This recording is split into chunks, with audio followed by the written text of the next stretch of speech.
Yesterday was a big night for America and a big night for the Democratic Party. As candidates across the country, up and down the ballot, decisively defeated MAGA Republicans in an extraordinary rejection of the extremism that the American people have been experiencing since day one of Donald Trump's presidency, and an embrace of the Democratic vision to make life better for everyday Americans. As Democrats, we will continue to make clear to the American people that you deserve better, and that we're focused on driving down the high cost of living, fixing our broken healthcare system, and cleaning up corruption in the Congress, in the courts, and in the White House, so we can actually deliver an America of the people, by the people, and for the people. Democrats have all of the momentum in the world. Republicans woke up this morning and realized that they are no longer in a 2024 electoral environment. That's over, and they're done. They've lost any temporary progress that they've made with working class Americans, gone. Any progress that they've made with the Hispanic community, gone. Any progress that they've made with younger Americans, gone. Because the American people have had enough of the extremism, enough of the lies, enough of the broken promises, enough of putting the wealth and the excess in the face of the American people. Most recently, what was on display down in Trump's luxury resort in South Florida, enough of the excess, the corruption, and the lack of focus on the issues that matter. Democrats in the House will continue to lead on the issue of affordability, will continue to lead on the issue of health care, and will continue to lead on the issue of making this great country the best version of herself. And our field general leading the charge in connection with what will happen next November when Democrats take back control of the United States House of Representatives is the DCCC Chair, Susan DelBene.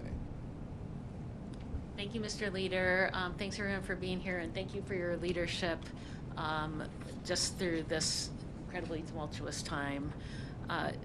Yesterday, from coast to coast, voters sent a resounding message that they reject the Republican agenda. They are raising costs on everything from healthcare, housing, utilities, their efforts to blatantly, and they rejected their efforts to blatantly rig the system to stay in power. Voters in California stood up and rejected Republicans' attempts to rig the midterm elections and deny people in California their representation in Congress. California was significant because it showed that voters won't let Republicans cheat their way to win. The passage of Proposition 50 is a victory for free and fair elections. It proved that the public understands what's at stake and that Democrats are fighting to level the playing field and respond to the outrageous and un-American attempt by Republicans to rig the elections.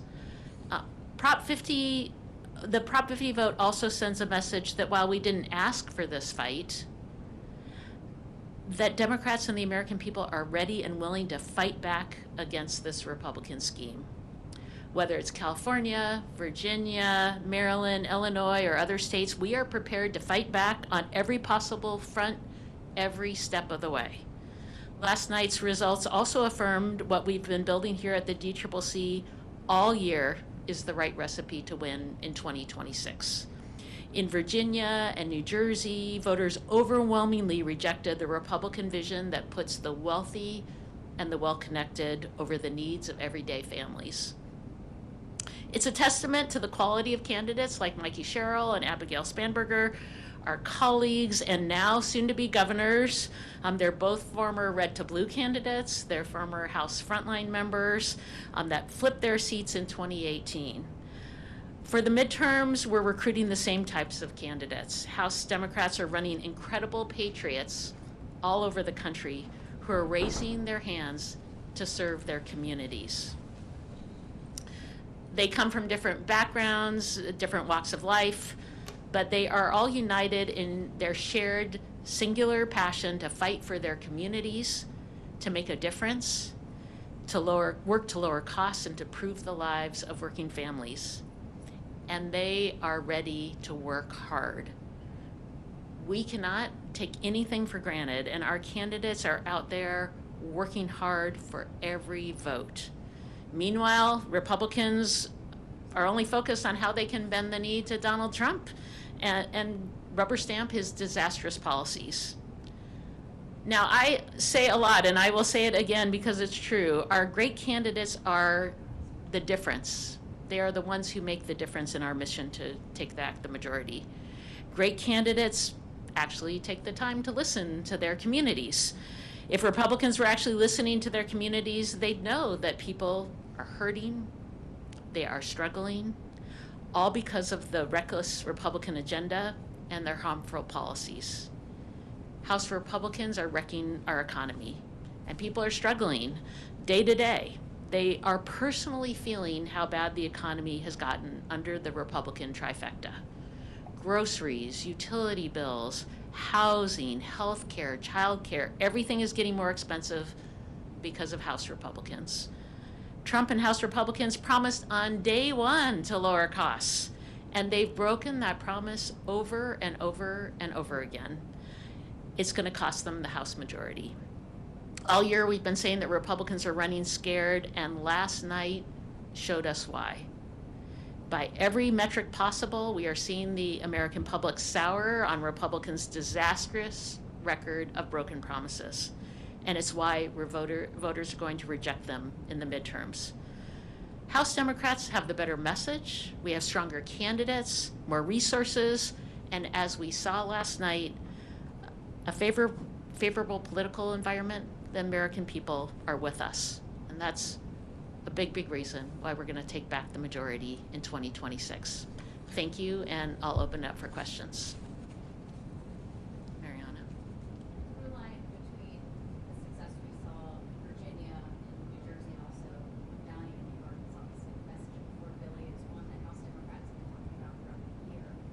We know that's going to be number one plank on whatever agenda you will have, but what other lessons, what other issues stood out to you all last night that will also be part of this House Democratic agenda to bring back the majority? Well, it is the number one issue, and it was the number one issue in 2024 as well. And one big reason why we overperformed in the House, picking up seats on the Democratic side, was because we had candidates talking about economic issues, talking about those pocketbook issues on the ground. And it absolutely continues to be the top issue.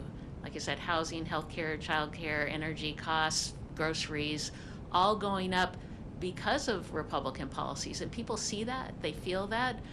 You saw people cast their vote knowing what's happening right now. We have candidates across the country who are talking about that. So that is having great candidates talking about the issues that matter, working hard, and actually listening to people is a huge reason why we win.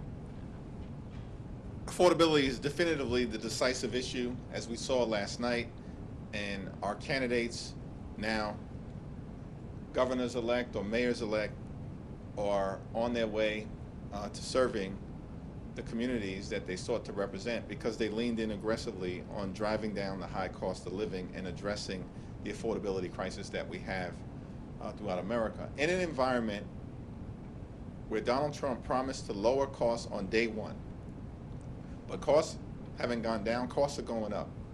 Trump tariffs are making life more expensive for the American people by thousands of dollars per year, and the American people know it.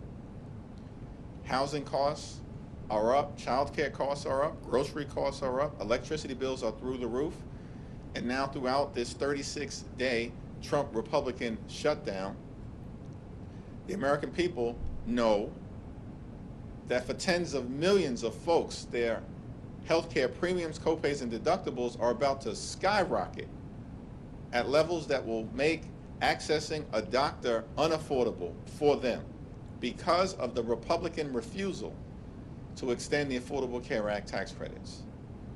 And so we're in an environment where Democrats are going to continue to lean in on lowering the high cost of living because America's too expensive right now, and continue to make clear that Republicans haven't done a damn thing to make their life more affordable. And in fact, they've done the opposite, which is to make life more expensive for working class Americans, middle class Americans, and everyday Americans.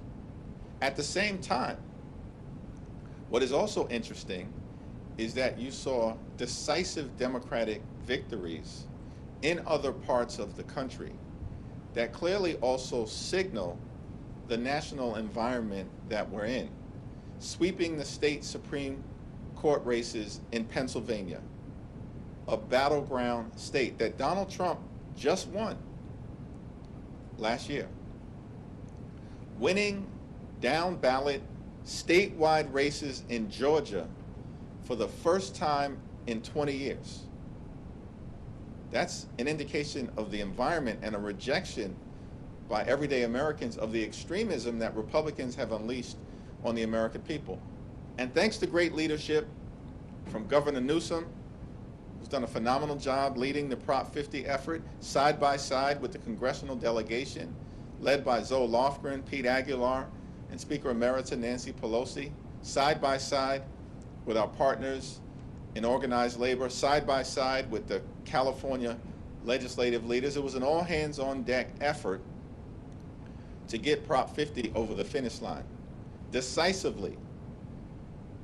But Prop 50 didn't involve an individual name on the ballot. It was an idea that we have to stop Trump from stealing the midterm elections and give the American people the ability to decide who should actually represent them in the Congress after the 2026 midterms.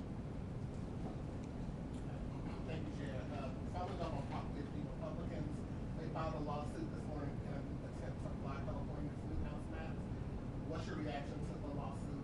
Does that pose any concerns to the effort to, as the leader has said, to offset some of the attempts that Republicans have made to gain what Democratic seats through legislation? First, I'd say it's interesting that Donald Trump goes to the Republicans in Texas and says, give me 5 seats, and Republicans say, yes, sir, and they think that's okay. The people of California, who got to have a vote and a voice, Republicans don't think that's okay. I think that says everything about where Republicans stand. It's a frivolous lawsuit. Everything that was done in California was done consistent with the Constitution at the state level, with the United States Constitution, and with Section 2 of the Voting Rights Act. Compare that to Texas, where everything was done to undermine the Voting Rights Act and violate the Constitution, because the 5 districts that were targeted by Donald Trump and Texas Republicans were all represented by African American or Latino members. All 5 that they want to wipe out as part of their effort to rig the midterm elections. And we expect that there will be a decision sometime soon from a 3-judge panel in Texas that might conclude that what was done by Texas Republicans was unlawful. And that's very different, as Susan pointed out, than what the people decided in California to make sure that they had a fair map that we would be determined by them as individuals, citizens of California, and not Donald Trump and his MAGA extremists. You mentioned that for Democrats, the number one issue is affordability and funding locations. For Republicans, what we saw this past yesterday was the focus on social issues, cultural issues, such as trans issues. How are you, I guess, directing candidates here, how to respond to those attacks?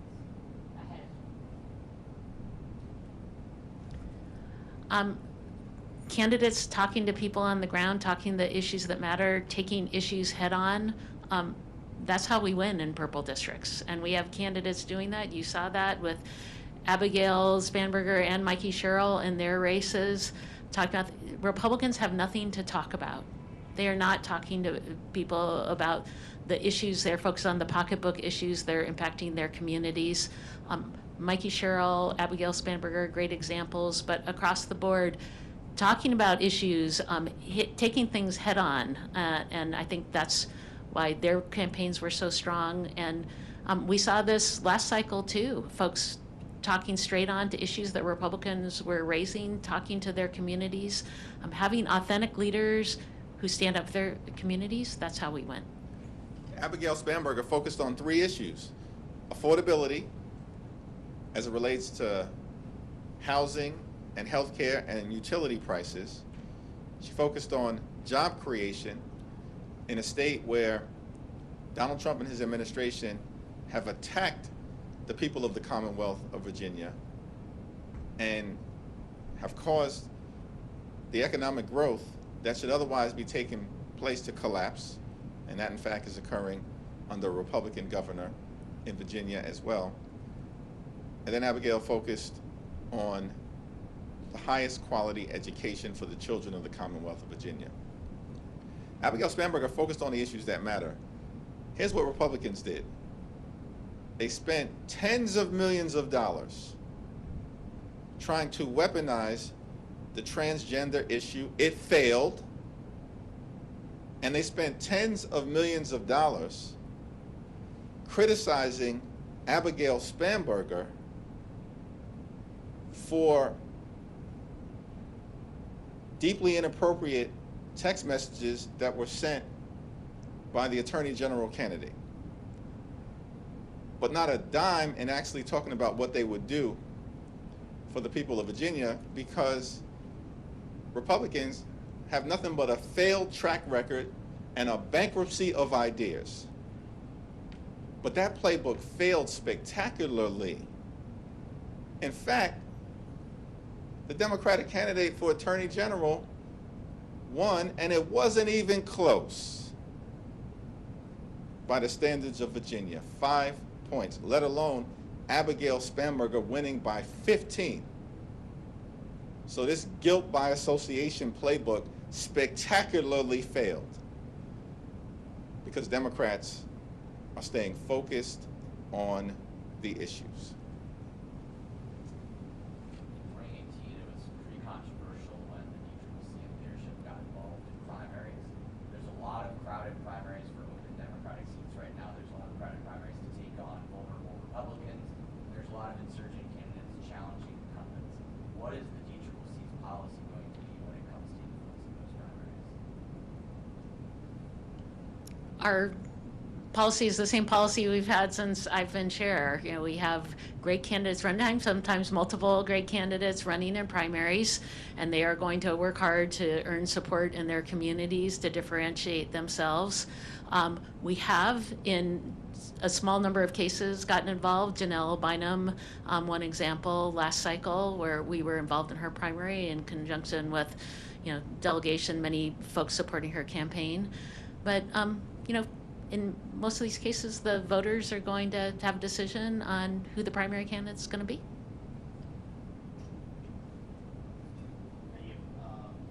Senator Sanders, just follow up on that question. A short time ago, was asked about particularly primaries. He said, of course, there's a division within the Democratic primary.